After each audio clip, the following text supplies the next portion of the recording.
特斯拉维权事件问题之后，很多人觉得特斯拉在中国差不多要走到头了。然而出乎所有人的意料，7月后，特斯拉在中国的销量不仅没下降，反而开始暴涨。在7月份时，卖出了3万多辆新车。8月份，特斯拉销量就开始暴涨，首次突破4万多辆。9月份时，特斯拉更是卖出56006辆新车，再次打破自己的记录。这里面虽然有部分新车是用于出口，但是同去年相比，不管是销量还是利润，或者是股价，都是全面暴涨。10月份，特斯拉更进一步斩获10万辆的超额订单，特斯拉的股价一夜之间突破1万亿美元。中国造车新势力的市值全部加起来也打不过一个特斯拉。特斯拉的逆势反弹让很多中国人感到非常的焦虑和沮丧，有些人是恨铁不成钢，觉得中国新能源汽车质量并不差，而特斯拉明明因为质量上有很多争议，为什么还是有很多人喜欢？在他们看来，这是一种软脚病。还有些人想得更多，觉得中国当初花了那么大代价才引进的特斯拉，本意是希望它充当一只鲶鱼来盘活中国新能源汽车，适当的时候特斯拉就应该被国人抛弃。结果特斯拉硬生生的把自己长成了一只鲨鱼，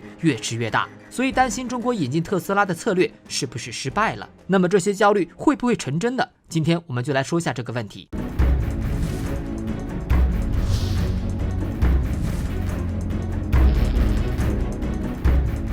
其实大家的困惑是正常的，但是焦虑根本没必要。中国引进特斯拉的战略目的有很多层，而且本身就立于不败之地。不管特斯拉最终的结果是成功或者失败，中国都是获利者。往失败了说，中国造车新势力趁势而起，将有机会成为世界汽车产业的领导者。往成功了说，特斯拉体量越大，中国主导的新能源战略也将越做越大，一举解决中国100年的能源安全问题。以上这些有些人可能会知道，但是中国在引进特斯拉的时机其实也有更深层次的目的，这些可能有的人就不知道了。可以说它的背后是一场斗智斗勇的战略抉择，也是中国布局数十年的战略。为什么这么说呢？这件事儿还要从中国导弹之父钱学森的一份书信说起。对了，视频制作不易，麻烦点个推荐和关注，我们马上开始。中国新能源汽车的发展要追溯到上世纪90年代初，当时钱学森一直在关注西方的先进科技，然后就注意到了新能源汽车的潜力，于是他写信给当时的国家领导人。在这份书信中，钱学森前半段将新能源汽车看作中国汽车产业弯道超车的机会，后半段则是举例证明这个方法是可行的。尤其是前半段，他准确地预估了新能源的重要性。在信中他是这样写的：我国汽车工业应跳过用汽油、柴油阶段，直接进入新能源阶段。中国汽车生产在下世纪20年代估计将达1000万辆，保护环境是十分重要的问题。现在美国和其他国家都在计划开发蓄电池汽车，在此形势下，我们绝不应再等待，需要立即制定计划，力争后来居上。而且中国有能力跳过这一台阶，直接进入汽车新时代。说实话，看到这份书信的时候，我们只能由衷的感叹，钱学森的战略眼光竟是如此超前，可以时隔30年预判出中国汽车产业的突围路线。中国在传统汽车产业上想要突围确实是困难重重，主要有很多制造业和技术还比较落后。当时的策略是市场换技术，为了让汽车产业发展起来，中国向国外汽车品牌开放大门，同时做出了严格的限制，必须以合资的形式在中国造车，希望通过这种方式培养出自己的核心技术。事实证明啊，市场换技术的策略远比我们想象的还要困难。国外核心技术封锁，国产品牌在挣钱与技术发展的道路上越走越歪，汽车产业链最终的突围路线只能落到新能源汽车上，而钱学森的这份手书才让中国没有错失新能源的发展机遇。可惜的是啊，绕过当前技术直接发展下一代，需要大量的财力和技术。90年代的中国并不具备这些条件，钱学森的这份建议直到10多年后才被全面采纳，所以这个任务落到了中国前科技部长万钢的身上。2000年，万钢向国务院建议发展新能源汽车，实现跨越式反超。此时的万钢身份还不是中国科技部部长，只是奥迪的技术经理，但在汽车这个领域，万钢无疑是最有发言权的。他是德国克劳斯塔尔工业大学和中国同济大学的兼职教授、博士生导师，被德国评为汽车工业界的10大科技精英。在他刚刚读博士的时候，就开发了一种降低汽车噪音的技术，被大众等企业大量应用在旗下的汽车上。万钢也因此获得了特殊功勋14奖，在汽车领域可以说是有名的专家。更关键的是，对于传统汽车和新能源汽车，万钢都有研究。新能源汽车的3大核心是电池、电机、电控。万钢均有涉猎。万钢博士毕业后是在奥迪承担技术工作，一路做到技术经理，负责信息化制造技术的开发任务。这个技术与汽车电控同出一脉。而在他坚持博士生导师期间，就是指导博士生研究燃料电池的。在这方面，即使是德国都属于空白领域，所以万钢在汽车这个领域是兼备技术与理论的双重人才。他提出的意见自然受到了国务院的重视。加上当时的时机已经差不多成熟，中国新能源汽车火速上马。2000年，万钢受邀回国主持项目。2001年，中国将电动汽车列为863计划重大技术专项，由万钢担任首席科学家。在当时，新能源汽车的发展路线有3个：燃料电池汽车、混合动力和纯电动汽车。这3条路线各有优势。燃料电池汽车续航持久，但是成本高，技术难度大；纯电动汽车技术相对简单，但是电池续航是个很大的问题。而混电则介于两者之间，由于优缺点明显，哪个技术最终能突围，谁也不知道。对于中国来说，是不可能放过任何一个路线的，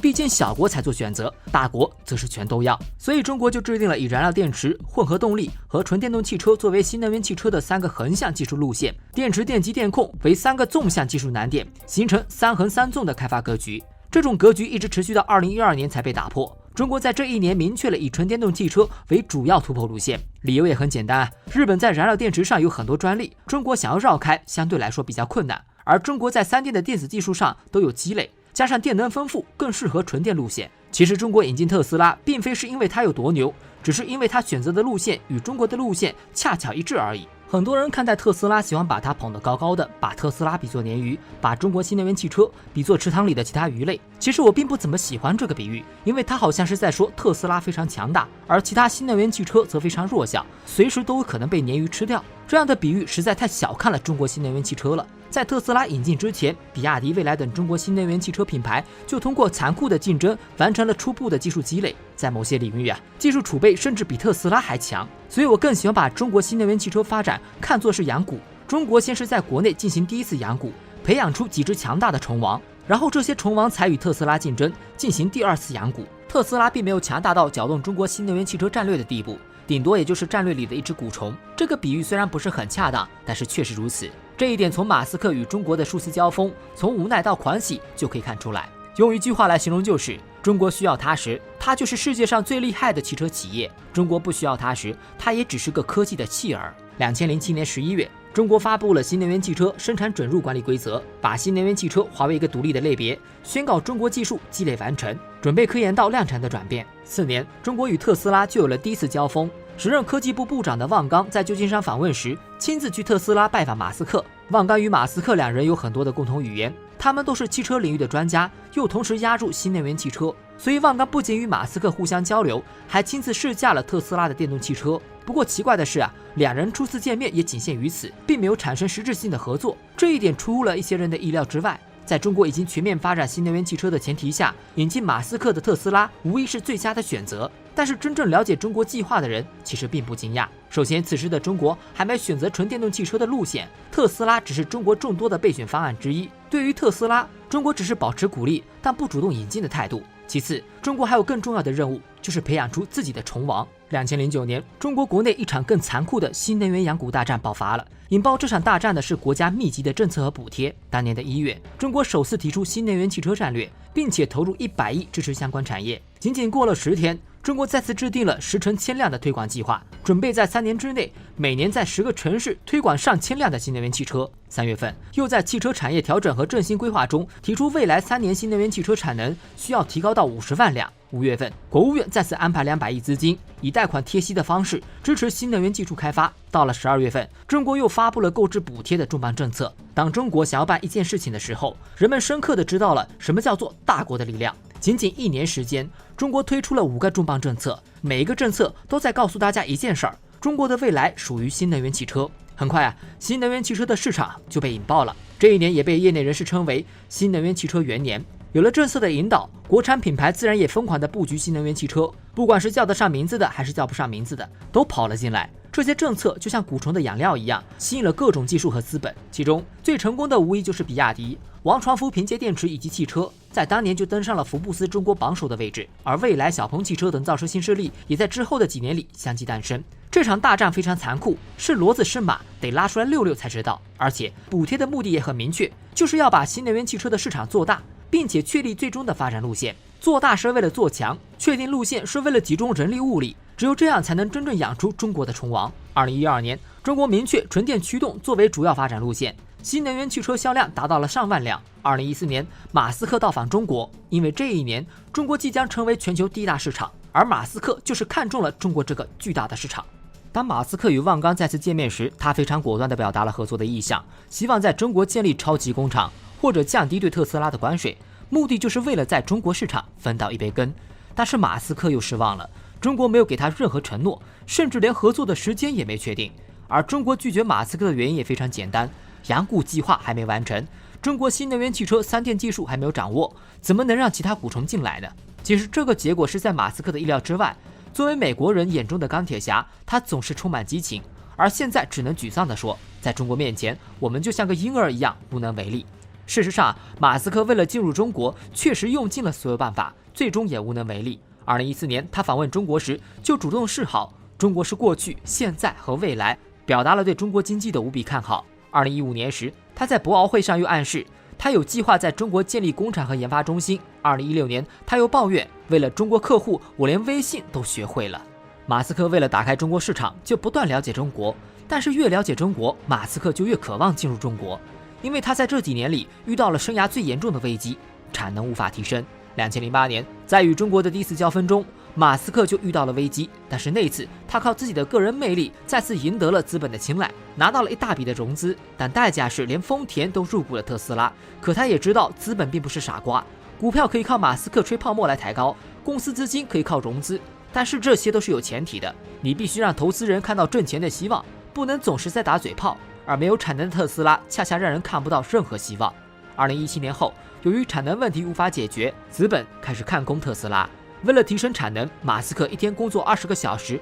吃睡都在工厂，甚至还搞出个自动化工厂，梦想通过无人生产来提高效率，结果产能依旧没有解决，差点让10亿美元的投入打了水漂。钢铁侠马斯克面对采访时就直接崩溃到哭泣，甚至在圣诞节自己恶搞特斯拉破产的图片来面对嘲讽。2017年与2018年是马斯克特斯拉的至暗时刻。对于此时的特斯拉来说，与其说中国需要特斯拉，不如说特斯拉急需一个中国。也正是在这一年，马斯克终于迎来了东方大国的召见。2017年4月，国务院副总理汪洋在北京会见马斯克，马斯克正襟危坐，仔细听课的表情像极了学生听课的样子，迫切地想要了解中国到底是怎么看待特斯拉的。他实在太需要中国了，不仅仅需要中国的市场，更需要中国的效率。在他眼里，中国的效率是美国的100倍。这一次马斯克没有失望，在会议之后，他高兴地宣布，特斯拉将在全球再建4座超级工厂，而他的底气就来自于中国的承诺，而且比他想要的更多，想做得更快。2018年5月，特斯拉在上海成立独资公司特斯拉上海有限公司。2018年7月签订协议，在上海建立超级工厂，然后3个月拿地开工，5个月内完成主体建设，所有手续一路开绿灯，速度之快让马斯克狂呼，这就是上海速度。特斯拉的股票也因此再次狂飙，那些做空特斯拉股票的空头，有些都来不及逃跑，亏的是血本无归。但这次还没完，2019年12月，上海超级工厂首批 Model 3完成交付。2020年1月，在正式交付的典礼上，马斯克高兴的当场跳起了舞蹈。很多人疑惑，中国为什么亲手扶持我们最大的竞争对手？其实中国此时也不好受，而且处于内焦外困的地步。原因很多人都知道，一个是中国新能源汽车也遇到了非常大的苦恼，浑水摸鱼的人太多了，趁机骗补、虚假宣传、空壳公司数不胜数。这时需要一个强有力的外援来增加竞争，减少国内无意的内斗。但是仅仅这个原因其实还说不过去，因为想要解决浑水摸鱼的方法有很多，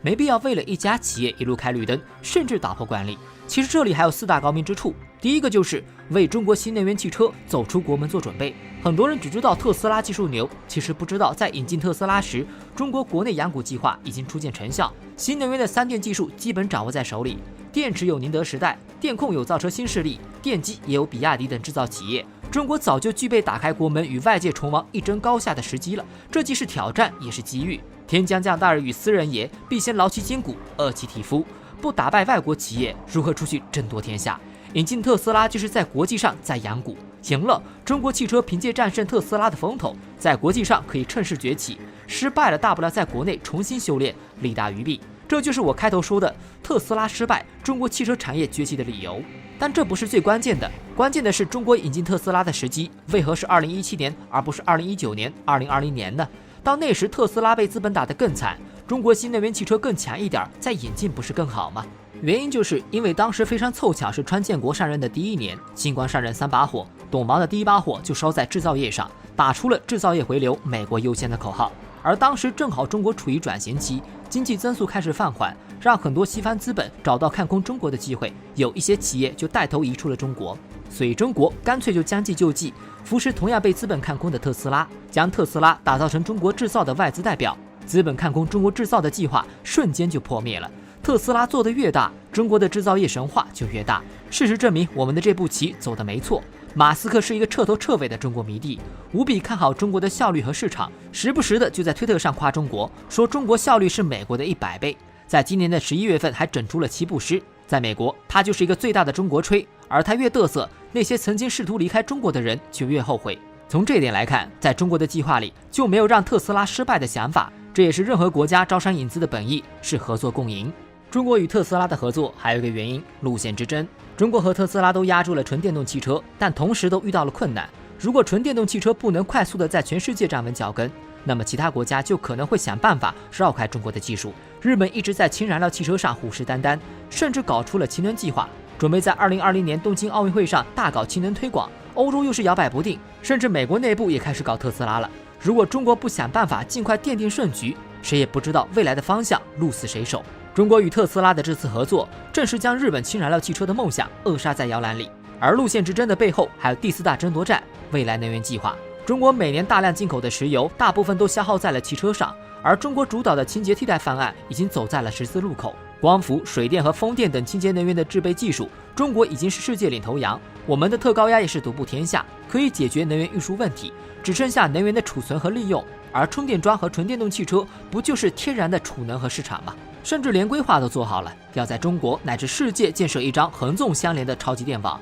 中国解决路线之争，就是在解决中国的能源安全问题。所以我们巴不得纯电动汽车越做越大。这就是我说的，特斯拉以及中国新能源汽车做得越大，我们的能源战略就走得越快。所以诸君大可不必焦虑，中国的目标是星辰大海，又怎么会在意一时的得失？更何况我们的造车一族已经有了自己的虫王。好了，我是熊猫，我们下期见。